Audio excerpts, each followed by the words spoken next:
Senhor presidente, senhoras e senhores senadores, senadoras, público que nos vê pela televisão, pela rádio, nos ouve pela rádio, colegas senadores, jornalistas que participam aqui todo dia, os nossos visitantes. Hoje não é um dia bom para o Brasil.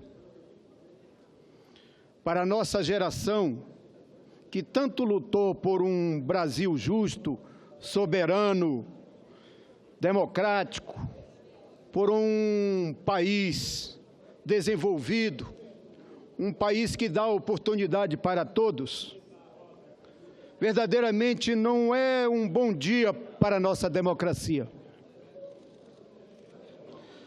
Para nós do Partido dos Trabalhadores, também não é um bom dia. Entre nós, há uma mistura de tristeza e de indignação. Porque hoje, infelizmente, estamos assistindo uma maioria política parlamentar nascida de uma conspiração contra um governo legitimamente eleito, nascido da vontade da maioria do povo brasileiro. Existe uma aliança política que cheira a golpe. E quando a gente fala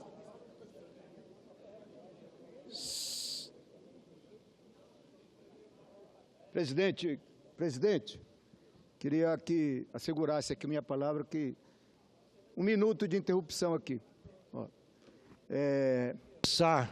Vamos compensar, então, esse tempo.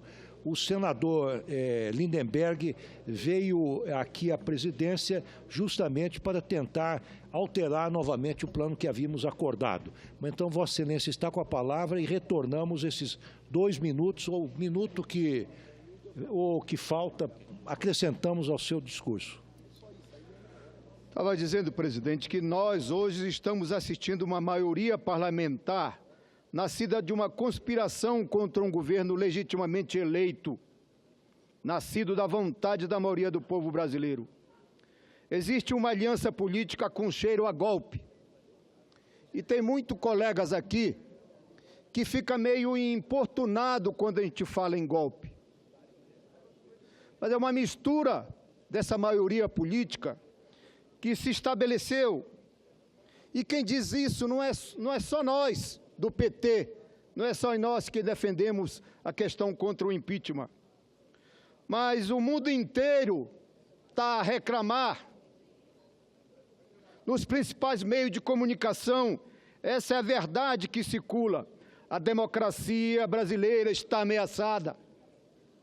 A aliança política que surgiu da soma da oposição, liderada pelo senador Aécio Neves, que perdeu as eleições nas urnas, e somada à chantagem surgida lá da Câmara Federal, liderada pelo senhor Eduardo Cunha, e somado aqui com os partidos aliados, que junto com o senhor Miguel Temer conspiraram e traíram a presidenta da República.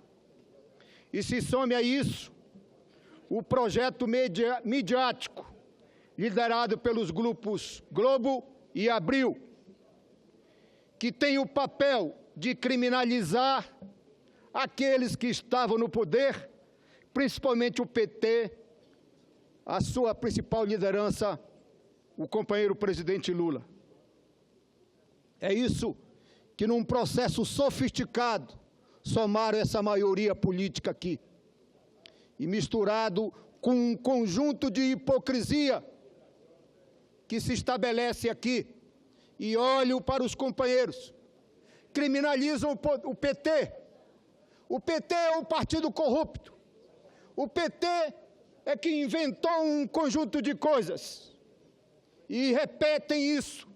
E quem está falando aqui, e falo aqui de cabeça erguida, como diz a imprensa, é um ex-mensaleiro que foi envolvido no chamado mensalão.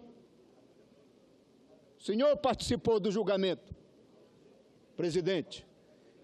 E não era mensalão, não provaram que era mensalão.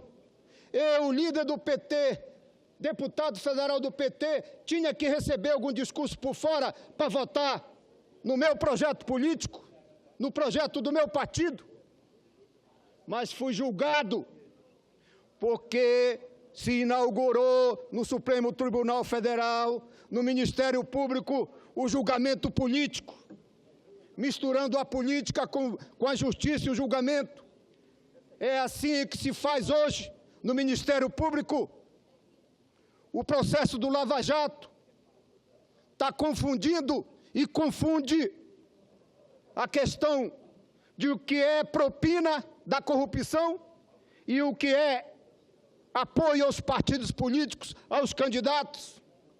E se aproveita desta mistura para direcionar e selecionar aqueles que eles querem colocar na criminalização da política. Muitos senadores aqui foram escolhidos para isso. Não foi só o Partido dos Trabalhadores. Há uma seletividade para processar e criminalizar a política e os políticos, principalmente quem está no poder. Por isso, presidente, onde está o crime que a presidenta cometeu? Dizem, não há crime penal, mas há uma irresponsabilidade fiscal. Aí vem até alguns aqui com a Constituição na mão. Mas por que não usam a Constituição lá no seu estado, contra o governador, contra o prefeito, que são costumais nesse processo do processo da manipulação da criatividade contábil, porque tem problemas na arrecadação, o nosso processo da economia é cheio de altos e baixos. Pois bem, mas criminalizam a presidenta, porque é o partido que está no poder e interessa aqueles que conspiraram para retomar o poder para suas mãos. Mas dizem, não tem crime penal, mas tem irresponsabilidade, a tal da pedalada. Mas como irresponsabilidade? Se ela usou o orçamento para cumprir os programas de inclusão social, usou para cumprir o investimento subsidiado na agricultura, na comissão do impeachment, aqueles que acusaram a presidenta ficaram repetindo a mesma cantilena, fugindo das testemunhas e da documentação que comprovava a inocência da presidenta. É claro que o problema não é jurídico, não é constitucional. O relatório do senador Anastasia, com todo respeito, é uma aberração jurídica. O problema não é político, é a derrubada política de uma presidenta eleita nas urnas. A elite brasileira retoma, assim, o poder para suas mãos no tapetão, no golpe, na conspiração. E mesmo sem se confirmar no poder, já mostram, ou já estão mostrando a que vieram. A volta da velha política. Vender o nosso patrimônio, as nossas riquezas, como já estão fazendo com o pré-sal. Acabar ou diminuir com conquista de políticas públicas que fizeram a cidadania implementadas nos últimos 3 anos dos nossos governos. Acabar com os direitos dos trabalhadores e as conquistas estratégicas de uma sociedade democrática. Já anunciaram a reforma da Previdência com perdas importantes para aqueles que estão à busca da Previdência Social. A precarização do trabalho com a terceirização e o aumento da jornada de trabalho, entre outros retrocessos. Está aí, estão anunciando. Hoje é um dia triste, porque a repressão começa a voltar. Está aí, na própria processo da Olimpíadas, a repressão. Apagar das manchetes dos jornais. Não pode anunciar fora Temer dos jornais.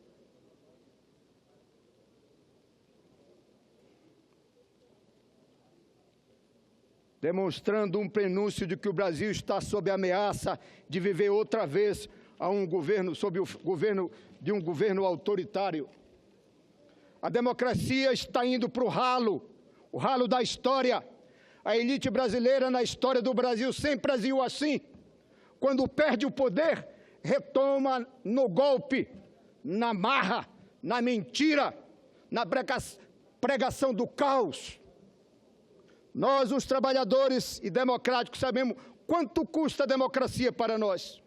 Custa vidas, a briga pelos direitos. Eu mesmo tenho um exemplo desse lá no meu estado. Venho de uma história de luta dos trabalhadores do movimento sindical. Quantos companheiros líderes sindicais, líderes religiosos, líderes advogados, porque a briga por um pedaço de terra custa vidas e vidas, e só na democracia que a gente conquista um processo de equilíbrio para poder dar oportunidade para todos no pedaço de terra. Foi na democracia que conquistamos a eleger um operário que se tornou um dos melhores presidentes da República, porque criou a possibilidade de nós termos um país para todos, um país que desse oportunidade para todos, e mostrou que não é preciso perseguir o grande para processar e equilibrar e construir uma economia e uma sociedade que possa dar oportunidade para todos. Por isso, senhor presidente, a briga aqui não é só pela retomada do governo da companheira Dilma. A briga é para assegurar a democracia e assegurar as conquistas que nós fizemos neste país. Custou lutas, custou vida. Viva a democracia!